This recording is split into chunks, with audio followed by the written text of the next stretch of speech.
थोड़ा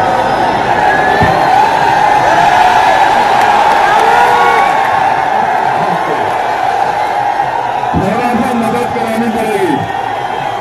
मैं आपके दोस्त को जानता हूं, मदद मांगेगा, थोड़ी सी मदद करा दो, थोड़ा सा हिम्मत बना के रखो। अनुरोध करेंगे पक्का, थोड़ी देर बस। धन्यवाद। नहीं कर सकती और लीडर वही रह सकता है जो हक की बात करे, ईमान की बात करे, बगैर किसी जात के, बगैर किसी बिरादरी के लोगों की मदद करे। ऐसा कोई लीडर इस हिंदुस्तान में मुझे तो दिखाई देता नहीं है। आज चंद्रशेखर आजाद जहां जाते हैं, नई नए लोगों को कहते हैं कि एहसानमंद है। मैं ये कह रहा हूं, बात आपकी बहुत सही है, आपकी फर्मा बरदारी की, आपकी शराफत की, आपकी इंसानियत की बात है। लेकिन अगर नगीने वालों ने आपको सम्मान दिया है तो आपने भी नगीने का नाम ऐसा रोशन किया है कि जब जब तारीख लिखी जाएगी, चंद्रशेखर का जब नाम होगा तो नगीने का नाम भी पहले होगा उसमें। और एक बात भाइयों, यहाँ जितने लोग इकट्ठे हैं, मकसद हमारा सिर्फ ये है कि हमें बीजेपी को हराना है, हिंदुस्तान में हमें अपनी हुकूमत बनानी है, ये बिल्कुल तय कर लो। लेकिन एक मेरी दरखास्त है कि इलेक्शन के वक्त जब इलेक्शन आता है तो तमाम मीडिया हिंदुस्तान की एक झूठी अफवाह फैलाती है कि ये तो जीत ही नहीं रहा, ये तो भारत पार्टी जीत रही है। तो मेरी आपसे खुदा के वास्ते, अल्लाह के वास्ते ये गुजारिश है कि अगर आप किसी तरह मौजूद रहे वहां पर और हक और ईमान के साथ, जैसे चंद्रशेखर आपकी खिदमत ईमान से कर रहा है, दिल से कर रहे हैं, उनका पता ये है कि चाहे कुछ भी हो जाए लेकिन लोग के लिए उठाना चाहिए।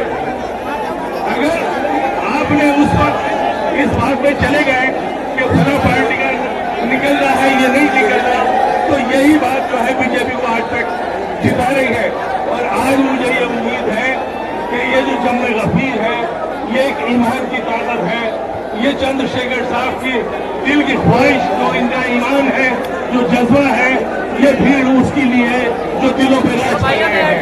दिलों पे हुकूमत करने के लिए लोगों की खिदमत करनी पड़ती है, बेलौस खिदमत करनी पड़ती है। और एक बात याद रखने कि ये दलित कौम या मुस्लिम कौम, इन्हीं के लिए स्वागत किया जा रहा है, इन्हीं को दबाया जा रहा है। मेरे भाइयों, मैं ये कह रहा हूं आपसे कि अपनी तारीख कौम को नहीं भूलनी चाहिए। ये वो हिंदुस्तान है कि इन्होंने दलित प्राइम मिनिस्टर नहीं बनने दिया था।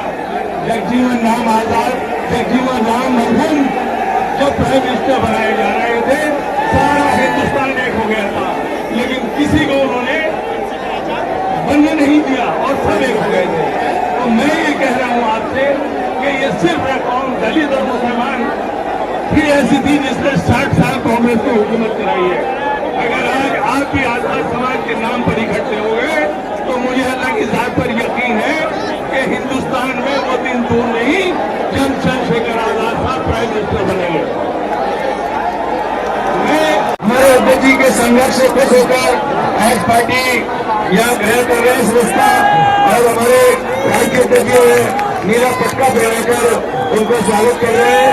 साथियों, सारा इस जिले के अंदर, इस क्षेत्र के अंदर बहुत ही सम्मानित नाम है, पूर्व विधायक है, बड़े कारोबारी है और आज आजाद समाज पार्टी में शामिल हुए हैं।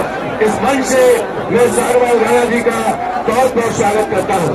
अब मैं भाटी जी से अनुरोध कर रहा हूँ, कृपया भाटी जी है।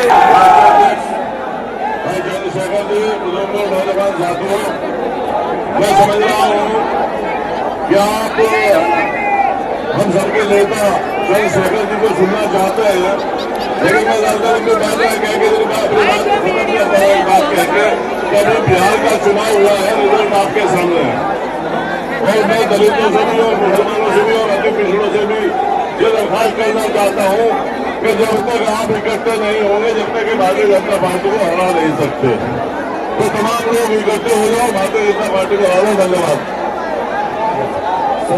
अगर आप हमारे चैनल पर नए हैं तो हमारे चैनल को सब्सक्राइब कीजिए, वीडियो को लाइक कीजिए, अपने दोस्तों के साथ शेयर कीजिए और कमेंट कीजिए। धन्यवाद।